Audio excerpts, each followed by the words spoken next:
So recently I had an experience where I had to call flight service station, which I had never done before, never even seen anyone do before, and had never been taught how to do.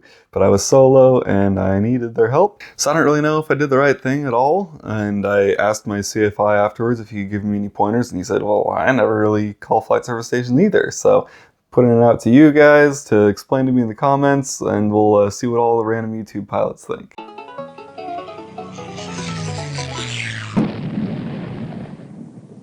So first off, let me explain the situation. This was a dual flight going to Bakersfield, and originally we were going to go back to Foxfield where the airplane is based, but my instructor had some car issues and he works at Mojave, so the idea was I would actually go drop him off at Mojave, and then I would return solo from Mojave to Lancaster, Foxfield, which is a quick little flight. So also, this was the first time I've ever filed a flight plan. The purpose is that you set up the flight plan, you activate it to say what time you took off, that if you do not close the flight plan by that end time, then they start trying to contact you and then eventually send out search and rescue. So it's really important that you close your flight plan at the end, because if you don't, then they send out search and rescue and you waste a bunch of people's time. So I filed my flight plan with an electronic flight bag, or EFB, program called Avare. Avare is really cool because it's free and most EFB programs are not. And since I'm a cheapskate, that's what I decided to go with. So I filed my flight plan with a little bit of difficulty. There are little funky things about the app I still don't quite understand, but I filed it.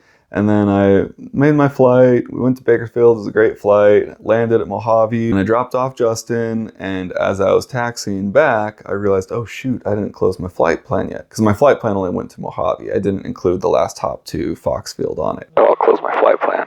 Probably shouldn't do that while I'm taxiing, but I did it. Flight plan, network error. Great.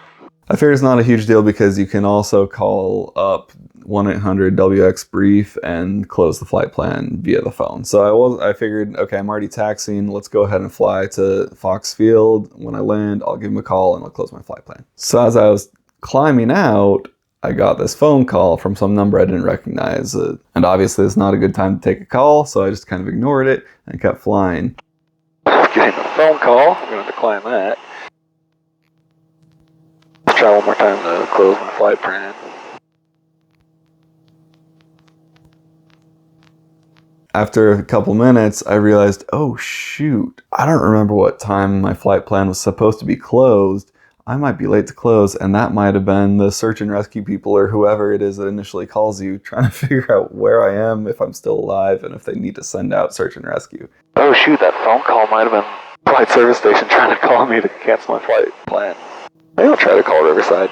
Okay, maybe I should not wait until I land to deal with this. But you can also close a flight plan by radioing your nearest flight service station. In my case, that's FSS Riverside. I couldn't remember the frequency, so I started looking through my EFB trying to figure out where you find that. And there's definitely a way to find that in Avare, but I didn't know what it was. But I did know right where to find it on paper charts. We might need to take a step back.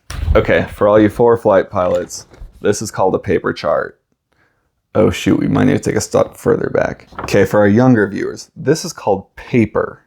It's this stuff you can write on, you can draw on. It's what we used to use before computers. So paper charts are what we would use before we had EFBs, and this is how you can go and navigate. It's just a map, and it has things like frequencies on it.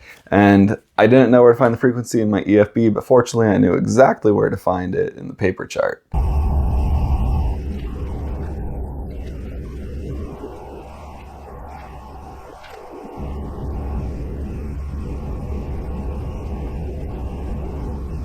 Okay, it took me a little while, but I found it eventually. When you talk with flight service station, it's a little more casual than your communication with, say, like a control tower. It's usually longer sentences, more plain English, and you say things like over when you're done talking. Also, I think you're supposed to say what frequency you're transmitting on, because the people at the flight service station might be communicating on different frequencies. Maybe that's only some flight service stations, so I said transmitting on 122.2. I don't know if I needed to say that or not. So I found the frequency and I gave him a call, and here's how it went. Riverside Radio, Cherokee 903 Whiskey Papa on 122.2, over. Sorry, 903 Whiskey Papa, Riverside Radio, go ahead. Hi, I'm having trouble canceling my flight plan on my EFB. I was wondering if you could cancel it. Close it, rather. Roger, it was November 903 Whiskey Papa, you said, a VFR flight plan? That is correct.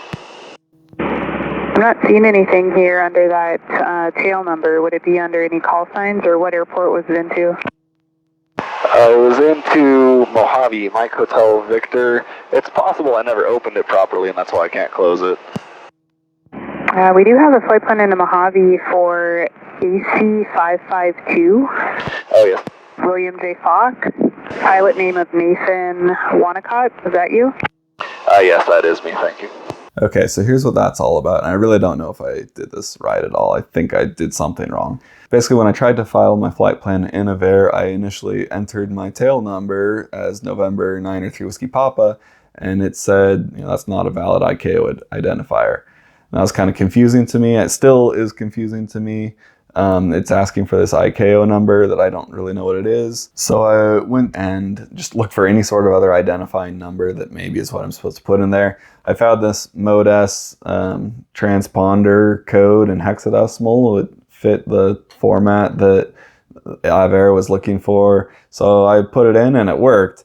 I wasn't sure if it was the right number, but hey, at least it accepted my flight plan. Also, it's ACE552, which I feel like is a pretty cool call sign. So I'm like, okay, it worked. Let's submit with that. I don't think that's what I was supposed to do. Okay, so we had it under the call sign AC552. I'll go ahead and close that one out. That's probably why you couldn't find it. But we got it closed into Mojave. Airmet's closer to the coastal areas for IFR and Mountain Obscurement. Anything else I can help you with? Nope, that will be all. Thank you. Roger, and you have a good day. You too, thank you very much.